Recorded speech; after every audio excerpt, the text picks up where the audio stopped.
नमोलोये सवसाहूणं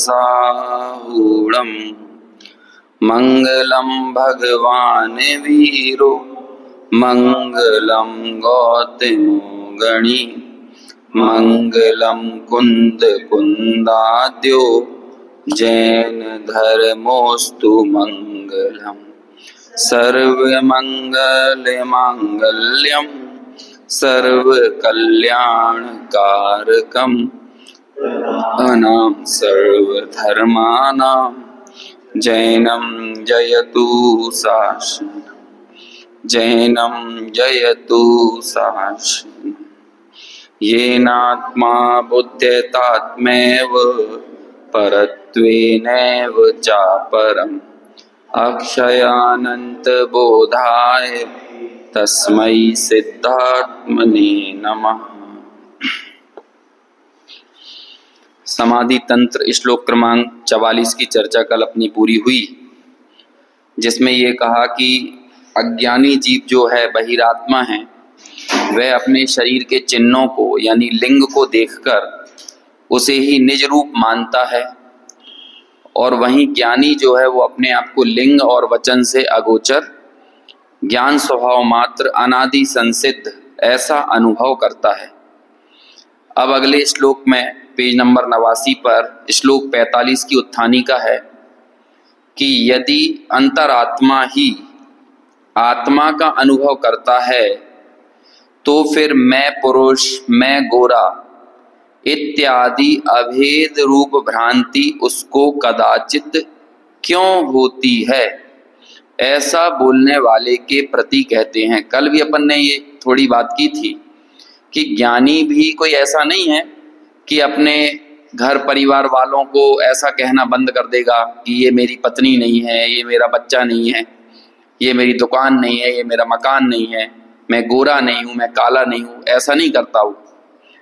उसकी वाणी तो वही चलती है, और कभी कभी कदाचित थोड़ा सा निज भाव भी होता है कि बिल्कुल ही अपने आप को पूरी तरह से तटस्थ हमेशा ही रहता हो, ऐसा नहीं है।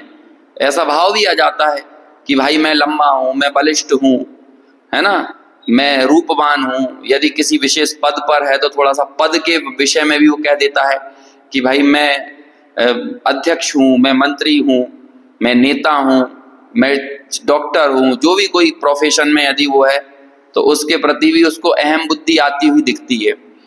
तो यही यहाँ पे पूछ रहे हैं कि जब अंतरात्मा सिर्फ आत्मा का ही अनुभव करता है तो फिर उसको भी तो हमें देखने को मिलता है ना कई बार कि वो भी ऐसा कह देता मैं पुरुष हूँ, है ना, या मैं गोरा हूँ। अपने शरीर के प्रति अभेद रूप भ्रांति उसको भी तो होती हुई हम देखते हैं। तो ये भ्रांति आखिर कैसे दिखती है, इसे आप क्या कहोगे? ज्ञानी की इस तरह की प्रवृत्ति के विषय में आपका क्या कहना है, ये प्रश्न खड़ा किया है।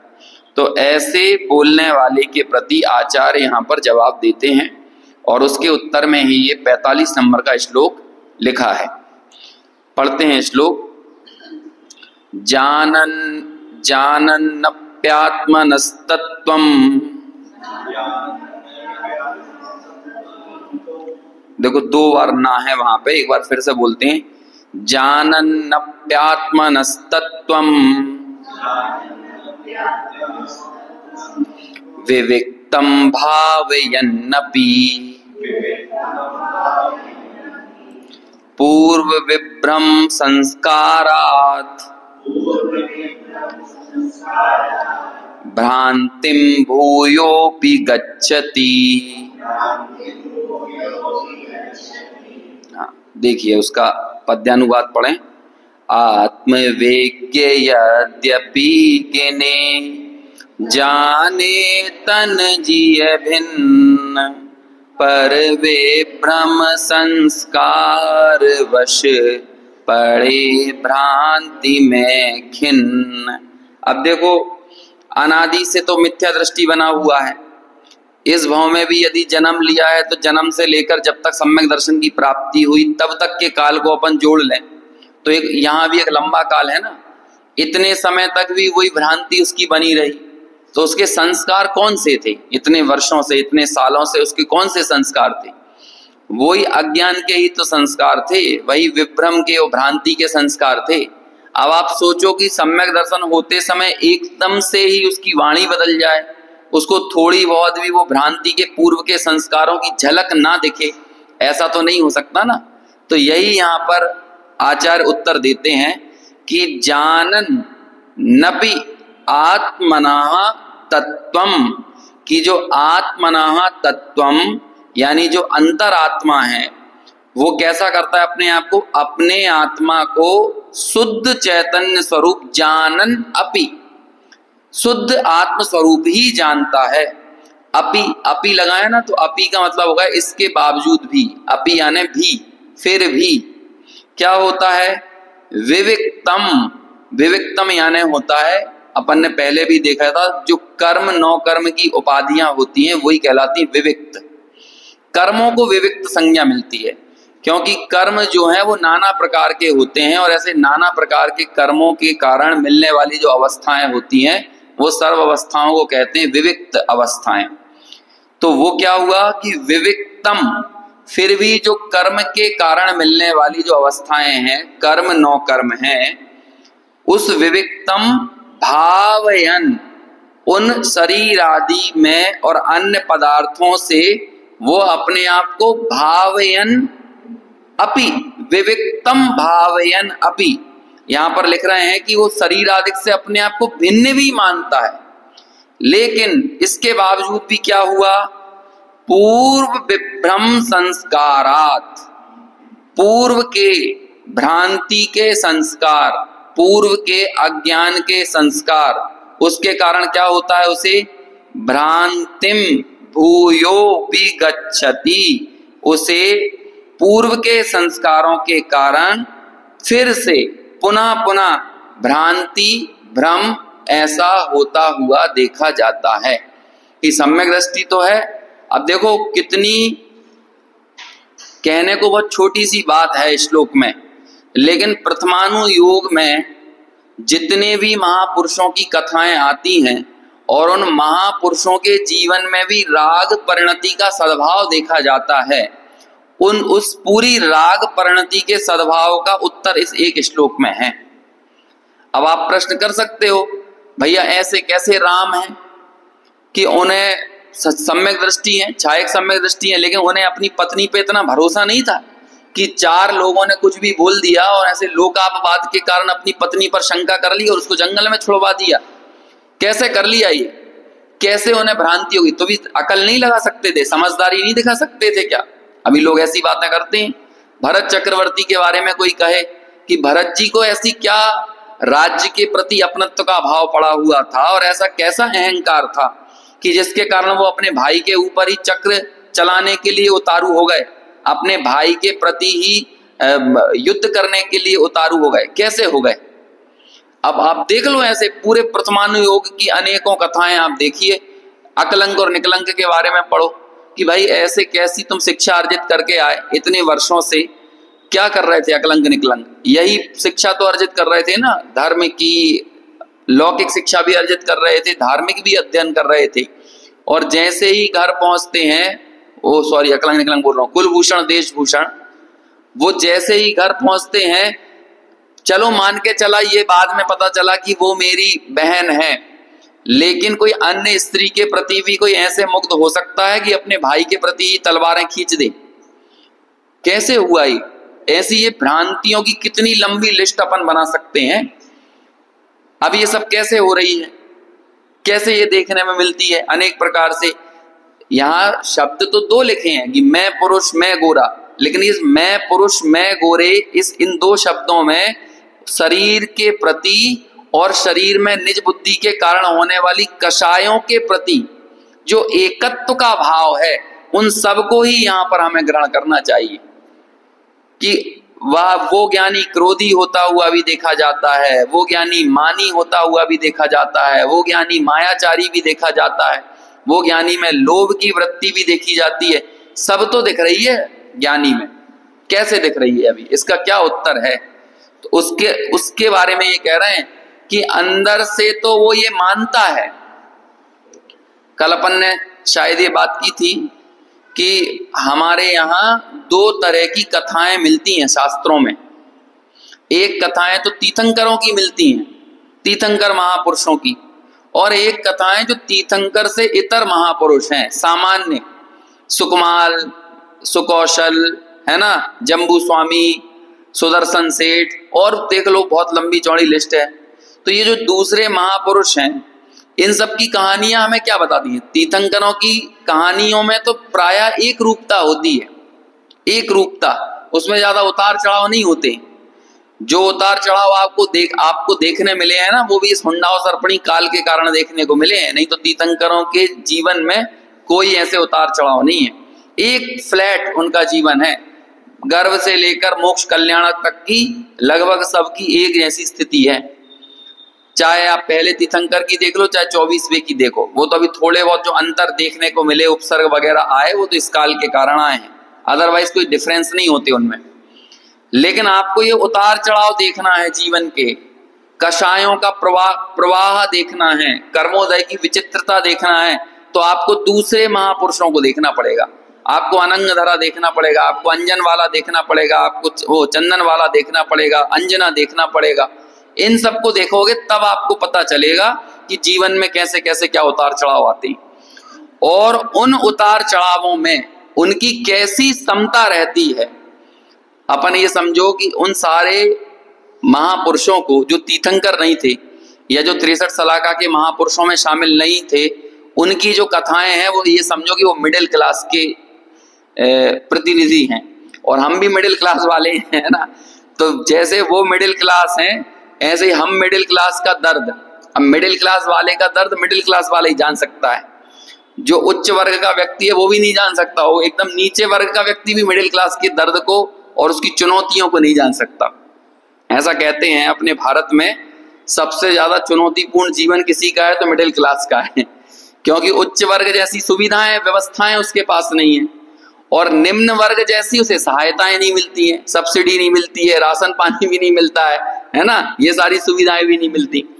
तो अब कौन जानेगा मिडिल क्लास का दर्द। ऐसे ही कर्मों की विविध प्रकार की विचित्रताओं में आपको कैसी स्थिरता धारण करना है, इसकी प्रेरणा आपको किन से मिलेगी? तीर्थंकरों से मिलेगी कि अन्य जो 63 सलाका के महापुरुषों से इतर जो सामान्य पुरुषार्थी रहे हैं उनसे मिलेगी। सामान्य जीवन था और इसके बाद भी पुरुषार्थ किया। अब इन सब के जीवन की राग परिणति को आप देखोगे तो हमारे मन में शंका पैदा नहीं होती है कि देखो चरम शरीरी हैं, उस भाव से मोक्ष भी जाने वाले हैं, लेकिन इसके बाद भी इनको कैसा राग परिणाम, कैसा क्रोध मान माया लोभ इत्यादि का परिणाम आया, कैसी काम वासना जागी, ऐसे सब परिणाम मिलते हैं देखने को कि नहीं। आप विचार करो, भद्रबाहु स्वामी के बारे में विचार करिए। कौन थे भद्रबाहु स्वामी? भद्रबाहु मुनिराज, भद्रबाहु आचार्य थे पहले तो, कुंद कुंदाचार्य के परंपरा गुरु थे, आचार्य कुंद कुंद के, और मटके बनाने वाली पे अपना दिल हार बैठे, है ना, है नहीं, वो क्या भद्रबाहु की तो कथा थी ना कुंद कुंदाचार्य के, भद्रबाहु ही तो थे। भद्रबाहु सॉरी मैंने, हाँ भद्रबाहु तो सुत केवली थे ना। अच्छा, भद्रबाहु के शिष्य तो वो थे चंद्रगुप्त। हाँ, कौन से मुनि थे? वारिशेण मुनि थे।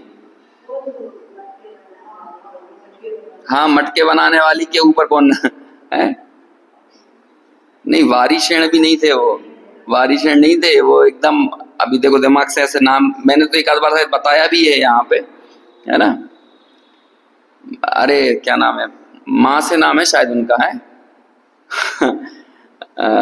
चलो ठीक है, आ जाएगा याद, है ना, चर्चा करते करते याद आ जाएगा। लेकिन हाँ, वो मुनिराज थे ना जो, तो वो माघनंदी, हाँ माँ से नाम था, माघनंदी सॉरी, माँ से नाम था तो ये आ गया, वो माघनंदी मुनि, है ना। तो उनका आप विचार करो कि इतना ज्यादा अभ्यास और अध्ययन था कि जब वो पथ भ्रष्ट भी हो गए थे, तो पथ भ्रष्ट होने के बाद भी संघ में चर्चा चल रही थी कि यदि इस प्रश्न का उत्तर कोई दे सकता है तो वो माघनंदी मुनि दे सकते हैं। लेकिन इतना ज्ञान, इतना उग्र आचरण सब कुछ होने के बाद भी अब उनका जीवन में वो लोग कैसा विकार आया मन में? अभी जानते नहीं थे क्या?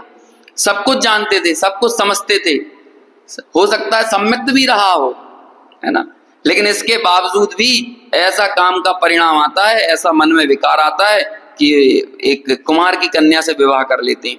अब उसका उत्तर भी ये है कि जानते हैं, जानन अपि आत्मना तत्वम, अपनी आत्मा को, तत्व को भली भांति जानते हैं। विविक्तम भावयन्नपि, और अपने को शरीर आदि से, कर्मादि से भिन्न भी जानते हैं।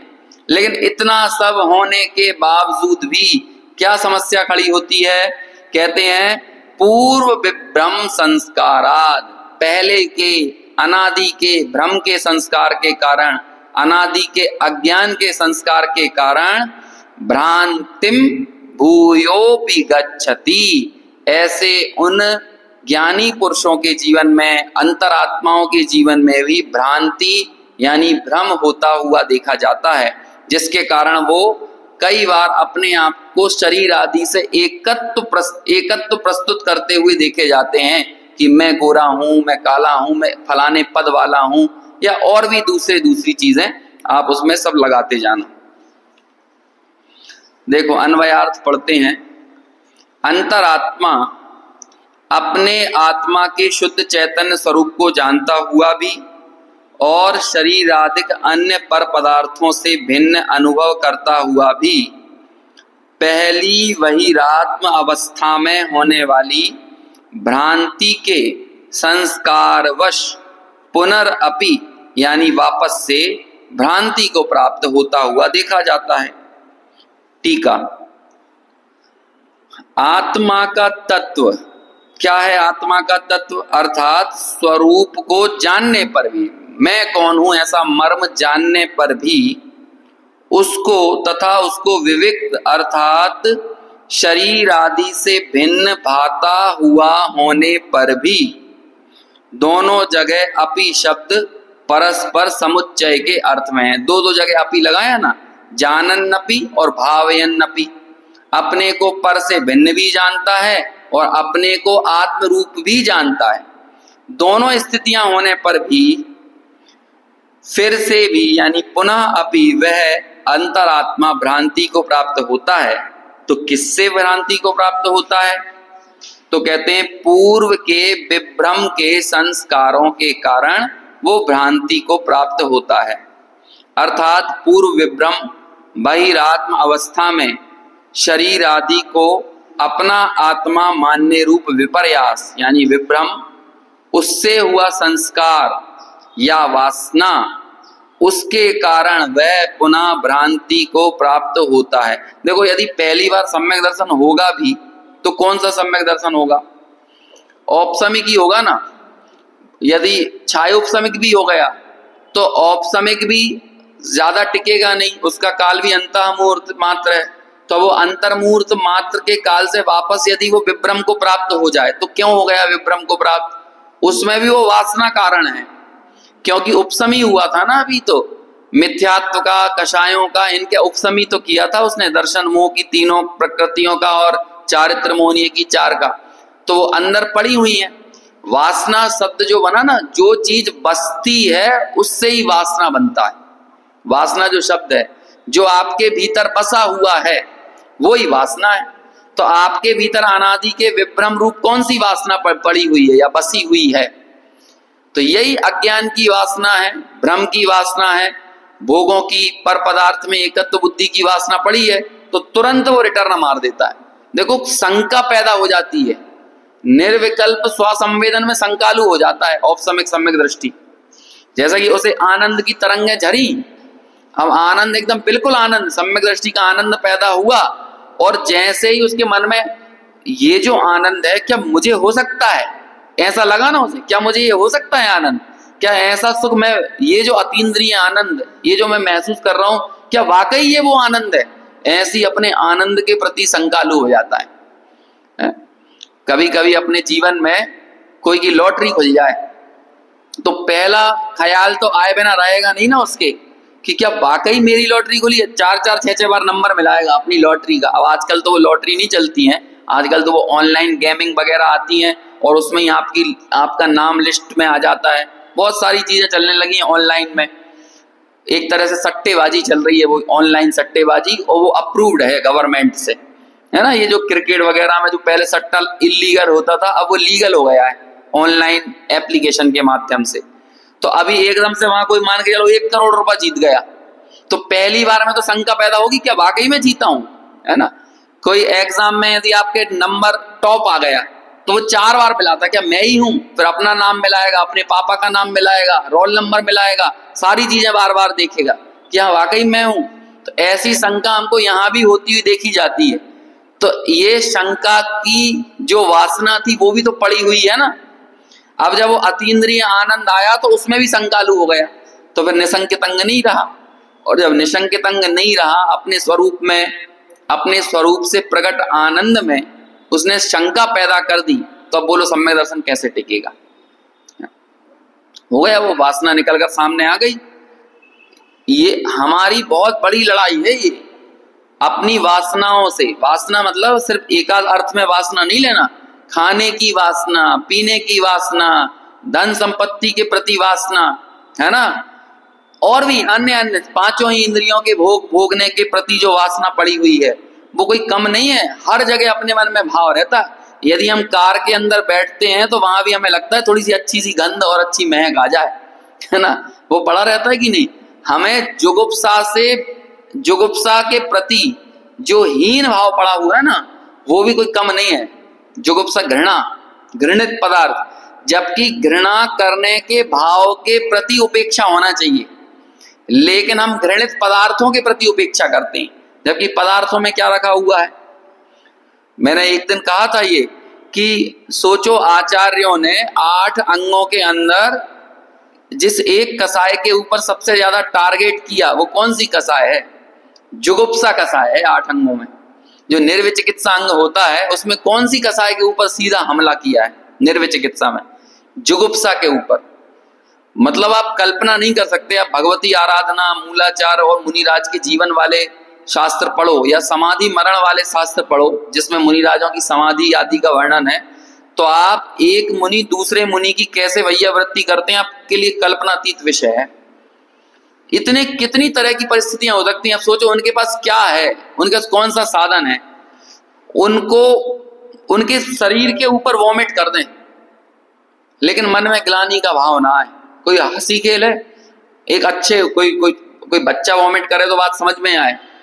एक मुनि एकदम बड़ी स्थिति में जो सब कुछ ग्रहण कर रहे हैं, बच्चा तो चलो अकेला दूध अकेला पी रहा है तो वो वॉमिट करेगा तो उतना ही करेगा, और मुनिराज यदि कर दें, पूरे वृद्ध मुनिराज, तो उसके बाद भी उनके मन में जुगुप्सा का भाव पैदा ना हो, कैसे संभव हो सकता है। और भी दूसरी, मतलब मान के चलो पेचिस रोग हो जाए। पेचिस रोग हुआ था ना, कौन को ऐसे कथानक सुनने में आते हैं प्रथमानुयोग में। तो अभी पेचिस का रोग हो जाए, बीमारी हो जाए, अभी दूसरे मुनि को वैयावृत्ति करना हो तो आप बोलो कैसे वैयावृत्ति करेंगे। हमें तो लगता है बस पैर दबाना अकेला वैयावृत्ति है, इसके अलावा और नहीं है। भैया शरीर की तो कितने तरह की स्थितियां हो सकती हैं, अब आप उससे भिड़ो। अब आपके अंदर यदि वो गंध के प्रति और उत्तम दृश्यों के प्रति, अच्छे दृश्य देखने के प्रति, अच्छी गंध ग्रहण करने के प्रति एक वासना भीतर में पड़ी है, तो आप कभी निर्विचिकित्सा नहीं कर सकते। निर्विचिकित्सा अंग प्रकट नहीं हो सकता है। साधर्मी की नहीं कर सकते, माता पिता की या सेवा नहीं कर पाते हैं लोग, उसके लिए भी बाई लगा दी जाती हैं, नर्स लगा दी जाती हैं।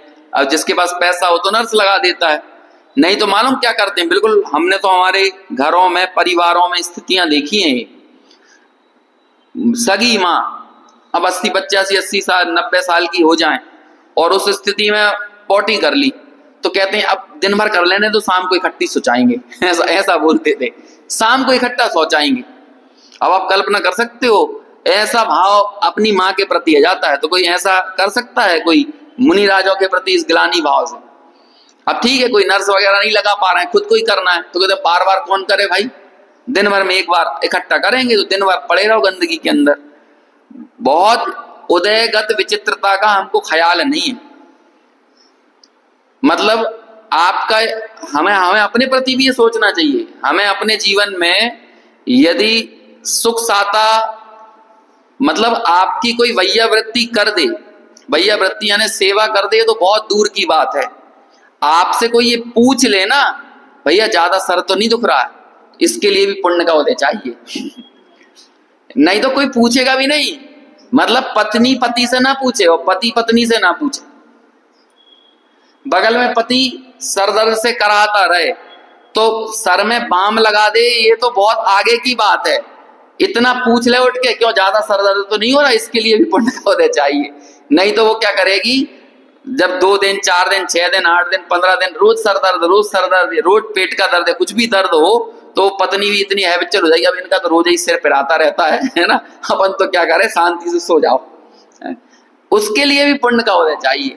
अब आप सोचो, मुनिराज के जीवन में कई कई रातें, जब कोई क्या कहते हैं उसे छपक जो होते हैं, है ना, जो समाधि पर या संस्तर पर पहुंच चुके हैं, ऐसे मुनियों की वैयावृत्ति करने के लिए संघ के कई कई मुनि की रातें बिल्कुल वैसी ही क्या कहें जागते हुए गुजरती हैं, जैसे एक हाल का बच्चा जन्मा हुआ बालक हो और उसे कोई तकलीफ हो गई हो, माँ की कई रातें ऐसी गुजर जाती हैं जहां पे उसको नींद नसीब नहीं होती है, और माँ को कोई तकलीफ, माँ सोचती भी नहीं है मैं सो जाऊं।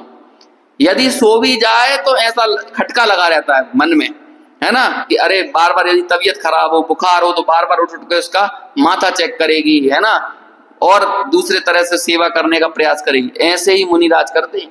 ये नहीं कि अपनी जिम्मेदारियों से दूर भाग गए, ऐसा नहीं होता है। अब यदि आपके अंदर वासना पड़ी हो अच्छे दृश्य देखने की, हम तो वॉमिट नहीं देख सकते। लोग कहते हैं हमसे तो उल्टी बिल्कुल नहीं देखी जाती, हमसे तो क्या कहते हैं ये गंदगी बिल्कुल नहीं देखी जा सकती। अरे कौन सी दुनिया में जी रहे हो भाई साहब, ये 50 60 70 साल नहीं देख पाओगे, और कल को नरक गति में जाना पड़ा तो वहां तो गंदगी गंदगी देखना है। इस पूरे मर्त्य लोक पर, मर्त्य लोक यानी इस भूमि पर आप पूरे दुनिया की विष्ठा इकट्ठी करो, दुनिया का सबसे बड़ा रोगी उठा के लेके आओ इस पूरे विश्व में। 8 अरब लोग मान के चलो है ना इस दुनिया में, अभी हमारे सामने जो प्रकट दुनिया है, 8 अरब लोगों में से सबसे बीमार, सबसे दलित, एकदम कहीं के अफ्रीका महाद्वीप से लेके आओ, और उसकी पोटी हो, उसका भी एक भी परमाणु उस लेवल का नहीं है जैसे प्रथम नरक के पहले पटल का परमाणु है। समझ में आया? और आप बोल रहे हमसे गंदगी नहीं देखी जाती, हमसे ये नहीं देखा जाता है। अरे क्या नहीं देखा जाता है? अंदर के उस ग्लानि भाव, घृणा भाव से ऊपर उठना पड़ेगा। यदि उस व्यक्ति की यदि कि दुनिया के किसी भी, यहाँ पे खंतियां लगी हुई हैं जो अपनी भोपाल में, यहाँ पे पूरी देश की भोपाल की गंदगी जाती है, आप वहां पे कहोगे हम तो खड़े होते नहीं बनता हमसे, लेकिन भैया वहां खड़े होके मरोगे तो नहीं, कम से कम ये बात तो गारंटी है। लेकिन वो नरक का परमाणु यदि यहाँ आ जाए तो हर एक नरक में 1.5 कोस के जीव मर जाए, 2.5 कोस के जीव मर जाए, 3 कोस के जीव मर जाए, ऐसी गंदगी तो यहाँ पर कहीं पे नहीं मिलेगी। और आप बड़े बोल रहे हो हमसे तो ये नहीं देखा जाता, हमसे तो वो नहीं देखा जाता। देखा नहीं जाता छोड़ो, भोगना पड़ता है। और एक आध दिन नहीं, एक आध घंटे, एक आध दिन या एक आध महीने नहीं, सागरों पर्यंत तक ऐसी ही महान गंदगी के अंदर, है ना, महान मतलब अच्छा नहीं होता, महान यानी बड़ा, बृहत्तर, ऐसी गंदगी के बीच में अपना बहुत व्यापक स्तर पर एक लंबी आयु का निर्वाह करना पड़ता है। अब करो, मतलब सोचने वाली बात है। ये जुगुप्सा के ऊपर जो एक जो चोट करी गई है 8 अंगों में, उसके पीछे एक गहरा मंतव्य है आचार्यों का। क्योंकि जुगुप्सा भाव दरअसल ये 5 इंद्रियों के विषयों के ग्रहण से जुड़ा हुआ भाव है। जुगुप्सा, इस स्पर्शन इंद्रिय में भी हम सुंदरता देखना चाहते हैं और असुंदर चीज के प्रति जुगुप्सा होती है। रसना इंद्रिय में भी अच्छा अच्छा खाना चाहते हैं। थोड़ा सा यदि मान के चलो थोड़ा सा सड़ा हुआ सेव फल खाने में आ जाए, सड़ा हुआ आम खाने में आ जाए, तो कैसे जुगुप्सा ग्लानि भाव पैदा हो जाता है। क्या हुआ? तो रसना इंद्रिय से जुड़ा हुआ भाव भी है जुगुप्सा, है ना। घ्राण इंद्रिय से तो जुड़ा हुआ भाव है ही। चक्षु इंद्रिय, क्योंकि वही सूंघ सूंघ कर, नाक से ग्रहण कर करके हमने एक इमेज बना ली है, ये गंदी चीज, ये अच्छी चीज, तो वो दृश्य भी हमें ऐसे चाहिए एकदम चाक चौबंद टाइप के, नहीं तो थोड़ा सा प्रतिकूल दृश्य दिखेगा तो जुगुप्सा पैदा होगी। और 5वां कर्ण इंद्रिय के विषय से भी, क्योंकि खाते समय कोई ऐसी बातें करने लगे, अरे ऐसी गंदी बातें मत करो, मतलब वो क्या कहेगा, कानों के लिए भी क्या मान लिया, अरे मतलब वो कोई खाना खा रहा हो ना और बोल दे अरे बच्चे ने पॉटी कर ली, तो अरे ये पॉटी वॉटी की बातें मत करो, ऐसा बोलते हैं ना, तो उसे कानों से भी एसोसिएट कर लिया हमने, पांचों इंद्रियों से एसोसिएट कर लिया। अब ये पांचों इंद्रियों में अनुकूल संयोगों को देखने का भाव, ये भीतर में कितने गहराई में वासना में पड़ा हुआ होता है हमें पता नहीं है, तभी तो बीच बीच में निकल कर आता है कि इतना भेद विज्ञान की बातें सुनने के बाद भी, परद्रव्य से मैं भिन्न हूं ऐसा सुनने पढ़ने के बाद भी हमारे मन में वो जो राग भाव है कि अनुकूल संयोग, सुंदर दृश्य, सुंदर गंध, है ना, शुभ शुभ गंध, शुभ वर्ण, शुभ स्पर्श, और एक और कौन सी, स्पर्श रस गंध और वर्ण, चारों पुद्गल द्रव्य की चीजें शुभतर मिले, तो वो तो मिलने से रहेंगी, और मिल भी जाएंगी तो बहुत कुछ क्षणों के लिए, कुछ वर्षों के लिए हमें मिलेगी, और वो कल्पना मात्र में हमें रमण कराएगी। रियलिटी में तो वो कल्पना का जो आनंद है, चूंकि कल्पनाओं में ही था, तो वो कल्पनाओं का आनंद ऐसे ही पलायन कर जाने वाला है, चला जाने वाला है। समझ में? ये वासना की बात कर रहे हैं। अब ऐसी वासना सिर्फ पंचेंद्रियों की, विषयों की नहीं, ऐसी वासना कषायों की भी बनी हुई है। ऐसी वासना राग द्वेष की, अज्ञान की, विभ्रम की, अनादि से बनी हुई है। और जहां व्यक्ति अभ्यास करके, स्वाध्याय करके, जानकर, समझकर, श्रद्धा करके अंतरोन्मुख होता है, मानता है, जानता है, स्वीकारता है कि मैं तो आत्म तत्व हूं, परद्रव्य से भिन्न हूं, लेकिन इसके बावजूद भी अपने ही स्वरूप पे शंका पैदा कर जाता है, अपने ही स्वरूप में शंका और अपने आनंद में शंका पैदा कर देता है। अरे मुझे थोड़ी ऐसा आनंद आ सकता है, अनादिकाल से तो हमने यही मान रखा है, हम भैया उस भगवान का आनंद कहाँ, हमारा आनंद कहाँ, भगवान का सुख कहाँ, हमारा सुख कहाँ, भगवान का ज्ञान कहाँ, हमारा ज्ञान कहाँ, उनका स्वरूप कहाँ, हमारा स्वरूप कहाँ।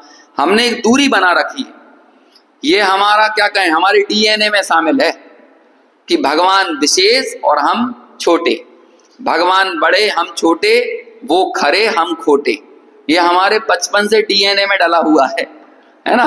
और हमारे लिए समानता की बात स्वीकार नहीं होती कि मैं भगवान जैसा हूं, और जैसा उन्होंने स्वरूप के बल पर आनंद प्रकट किया, ऐसे स्वरूप के बल पर मैं आनंद प्रकट करता हूं। तो सोचो कमाल की बात, जैसे वो आनंद पैदा हो जाता है, वो अपने आनंद पे शंका कर जाता है, अरे मुझे कहां ऐसा आनंद हो सकता है? ऐसे शंका उसे पैदा हो जाती है। जो किसके कारण शंका पैदा हुई, वो कह रहे हैं कि वो अनादि के पूर्व संस्कार, लिखा ना, क्या लिखा, पूर्व विभ्रम संस्काराद, पूर्व के विभ्रम के संस्कारों के कारण भ्रांति भूयोपि गच्छति, उसे अपने ही स्वरूप पर, अपने आनंद पर शंका पैदा हो जाती है, और वो परम एकत्व प्रकट करता हुआ देखा जाता है। और फिर कालांतर में फिर से अपना पुनः स्थितिकरण करके, अब वो स्थितिकरण अंग है एक, वो स्थितिकरण अंग क्यों है? अरे भाई, ज्ञानियों की भी स्थिति से विचलित हो जाते हैं, स्वरूप से डिग जाते हैं, तभी तो वो अपने आप को स्वयं स्थित करते हैं उसी रत्नत्रय में, इसलिए उनका वो स्थितिकरण अंग होता है।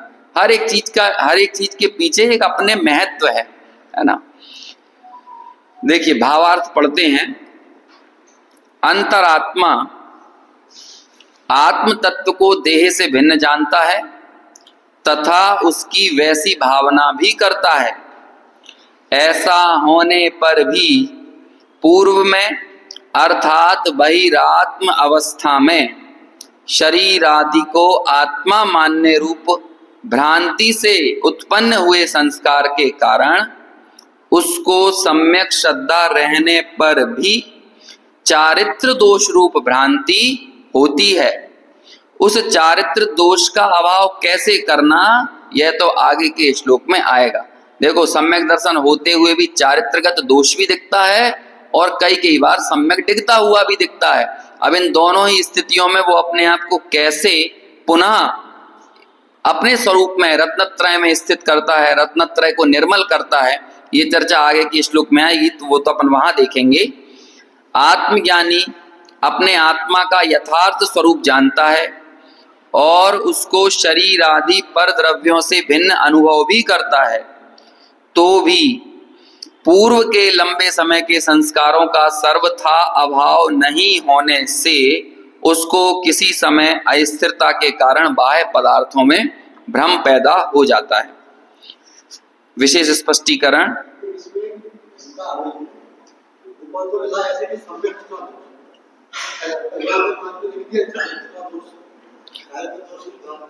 देखो नहीं, वो एक्चुअल में दोनों ही स्थितियों को यहाँ पर बताया है। या तो सम्यक से भी डिग जाए, वो सम्यक से डिगने का कारण भी क्या है, अनादि के या पूर्व के संस्कार, ठीक है ना। और चारित्रगत दोष आने का भी कारण क्या है, वो भी अनादि के संस्कार। अरे भाई, कोई व्यक्ति एक बड़ी उपलब्धि को पाने के बाद भी वापस रिवर्स मोड पर चला गया, तो क्यों चला गया? क्योंकि अनादि काल से उसको वही संस्कार पड़े हुए हैं। संस्कारों का इतना महत्व क्यों दिया जाता है? अति रूढ़ दृढ़तर संस्कार, वो जो संस्कार हैं पहले के, वो कैसे हैं? अत्यंत रूढ़ हैं। तो आपके वो संस्कार, अब वो कहते हैं ना, लौट के, वो क्या कहते हैं, लौट के बुद्धू घर को आए, है ना। अब वो जब लौट के जब घर आ गए ना, तब वो बुद्धू कहलाया। और तुमने कुछ अच्छा पा लिया तब बुद्धू नहीं कहलाओगे। अब अंतरात्मा से बहिरात्मा बन जाए तब भी बुद्धू है। और अंतरात्मा होने के बाद भी ऐसी गलतियां कर रहा है, उसके जीवन में दोष लग रहा है, तो भी क्यों लग रहा है?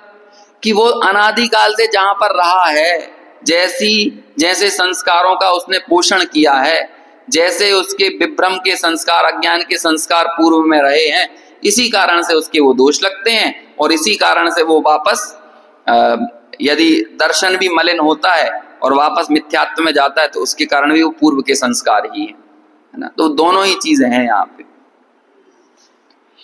विशेष स्पष्टीकरण।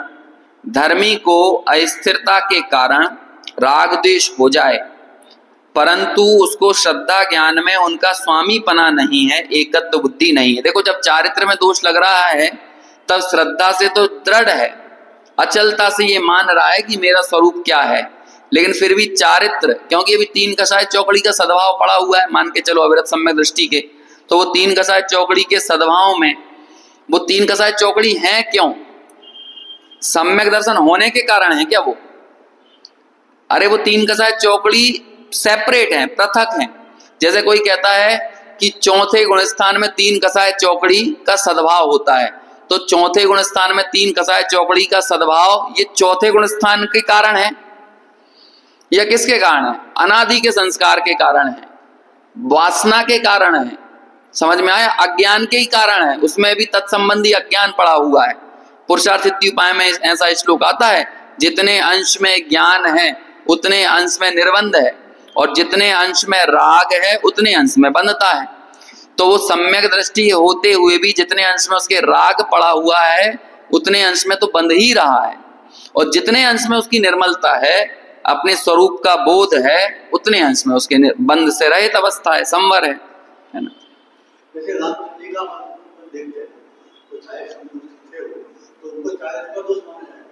बिल्कुल,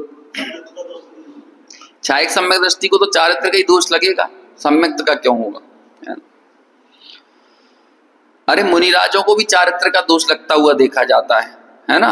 मुनि अवस्था में भी दो कसाय चौकड़ी का अभाव हो तो दो कसाय चौकड़ी के सद्भाव में चारित्र का दोष आता है, संजुलन संबंधी दोष आता है, संजुलन के तीव्र उदय में भी दोष अरे भाई सीधी बात है कि ये जो छठवें गुण स्थान में जो तेजस शरीर वगैरह निकलते हैं ना, मुनि राजों के भी वो पुतला निकलता है जो, वो यदि स्वरूप में स्थिर हो तब थोड़ी निकलेगा, सातवें गुण स्थान में थोड़ी निकलता है।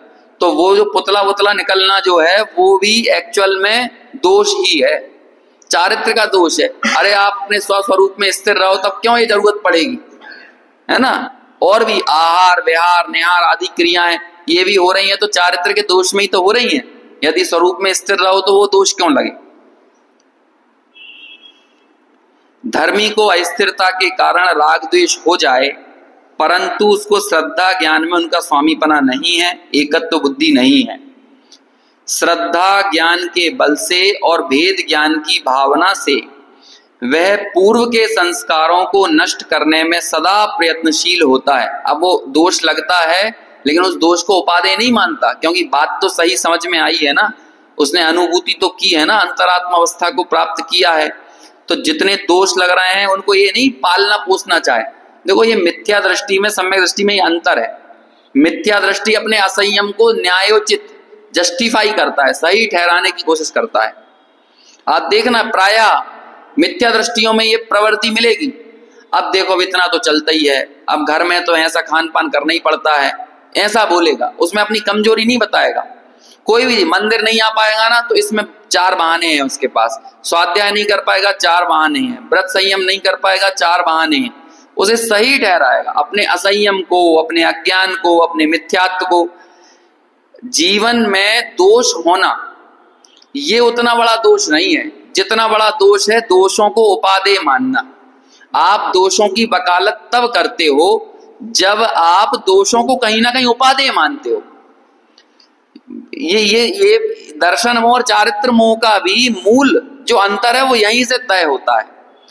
अरे श्रद्धा में जिसके सजगता नहीं है, श्रद्धा का जो ढीला व्यक्ति है वो व्यक्ति अपने दोषों को सही ठहराएगा, लेकिन चारित्र का दोष तो वो होता है जो अपने दोषों को सही नहीं ठहराता। दोष होते हैं उसके जीवन में लेकिन उनकी वकालत करता हुआ नहीं देखा जाता। ये मूलभूत अंतर है श्रद्धा के दोष में और चारित्र के दोष में।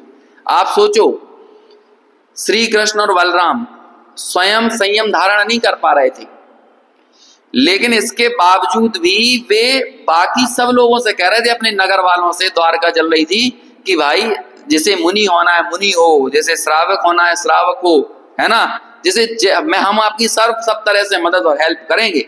आप यदि संयम धारण करोगे तो हमारी पूरी पूरी अनुमोदना है और हमारा संरक्षण है आपको। और ये बहुत पहले से कह रही थी, द्वारका चलने के पूर्व से ही, है ना, क्योंकि भगवान की वाणी में ये बात आई है। लेकिन भले खुद नहीं धारण कर पा रहे, लेकिन उनके मन में संयम के प्रति उपेक्षा भाव नहीं है। लेकिन मिथ्यात्व का ऐसा स्वरूप है, समझ लो कि वो मिथ्यात्व आपके असंयम को सही ठहराएगा। आप अनचना पानी पियो, आप रात्रि भोजन करो, आप अभक्ष्य भक्षण करो, है ना, मिथ्यात्व आपको एक ऐसी घुटी पिलाया हुआ है जिससे आप कहोगे अब ये सब तो करना पड़ता है, अब बाहर तो ऐसा चलता ही है। आपके मन में वो खटकना चाहिए वो बात, आपसे वो दोष हो रहा है, लेकिन भीतर में वो दोष होते हुए यदि खटकेगा नहीं तो छूटेगा नहीं। सबसे पहले तो खटकन आती है ना उसके प्रति। अरे भाई कोई चीज पहले एकदम से नहीं चली जाएगी, आपके मुंह में अभक्ष्य पदार्थ जा रहा है, पहले तो वो खटकेगी चीज तभी छूटेगी, और जो चीज खटकेगी नहीं वो छूटेगी कैसे। आप अपने रात्रि भोजन को सही साबित करते रहो जिंदगी भर, अब हमें तो करना पड़ता है, ऑफिस से आते हैं, नौकरी से आते हैं, दुकान से आते हैं, है ना, अब आजकल तो सब चलता है, बाहर शादी विवाह होते हैं, फंक्शन में हमें नहीं मिलता, इस तरह की बातें करते रहोगे और आपको भीतर में उसके प्रति खटक नहीं होगी तो वो कभी छूटने वाली नहीं है। ये अंतर है। ऐसे यहाँ सम्यक दृष्टि के बारे में बता रहे हैं कि उसके चारित्र में दोष तो लग रहा है उसके पूर्व के संस्कारों के कारण, लेकिन अपने श्रद्धा और ज्ञान की निर्मलता से उसको दूर करने का उपाय करता है, उन्हें पालने पोसने का उपाय नहीं करता। भेद ज्ञान की भावना से वह पूर्व के संस्कारों को नष्ट करने में सदा प्रयत्नशील होता है। यदि यह श्रद्धा ज्ञान में राग द्वेष को भला माने तो वह पुनः बहिरात्मा और मिथ्या दृष्टि हो जाए, और यदि उसे भलापन मान ही लेगा, बिल्कुल ही संकालु हो जाएगा, तो फिर वो चला जाएगा, मिथ्या दृष्टि अनादि मिथ्या दृष्टिवत हालत हो जाएगी मिथ्यात्व में जाने के बाद। अविरत सम्यक दृष्टि को अंदर ज्ञान चेतना का परिणमन है तो भी अस्थिरता के कारण राग द्वेष हो जाते हैं। इससे उसको ज्ञान चेतना के साथ कदाचित कर्म चेतना और कर्म फल चेतना का भी सद्भाव माना गया है, परंतु वह कर्म चेतना और कर्म फल चेतना का ज्ञाता दृष्टा रहता है। वास्तव में वे दोनों चेतनाएं ज्ञान चेतना ही है, मतलब दोनों चेतनाओं का भी ज्ञायक रहने का प्रयास करता है, इसलिए कह रहे हैं वो चेतना भी ज्ञान चेतना ही है। अंतरात्मा को पूर्व के संस्कारों के कारण निचली भूमिका में जो भ्रांति होती है वह मिथ्यात्व जनित नहीं परंतु अस्थिरता जनित है, इसलिए उसको राग द्वेष होने पर भी उसके सम्यक्त्व में कोई दोष आता नहीं है। इस तरह से अंतरात्मा की वृत्ति को बताया कि अंतरात्मा बाहर में दिखता तो है भ्रांति सहित, अब वो भ्रांति किसके परिणाम स्वरूप है ये यहाँ पर चर्चा की। अब अगले श्लोक में बताएंगे कि अब वो जो भ्रांति पैदा हुई ना चारित्र मोह के कारण, चारित्रगत दोष के कारण, उसे दूर करने के लिए वो क्या उपाय करता है। तो ये चर्चा 46वें श्लोक में आएगी, जो अपन अष्टानिका के बाद संभवतः 16 या 17 तारीख से अपन चर्चा पुनः शुरू करेंगे। जब भी शुरू करेंगे उसकी सूचना आपको ग्रुप पे मिल जाएगी, तब तक अपना अवकाश रहेगा। ये सूचना अभी तो डाली है। हाँ डाल दे। काय की अवकाश पे संभवतः कब से चालू? हाँ कल से 16 तक तो रहेगी, मतलब हाँ 16 तक मान ली, 17 से शुरू होगा, है ना, 17 तारीख से। ठीक। जानन्दी शुद्ध स्वरूपी अविनाशी में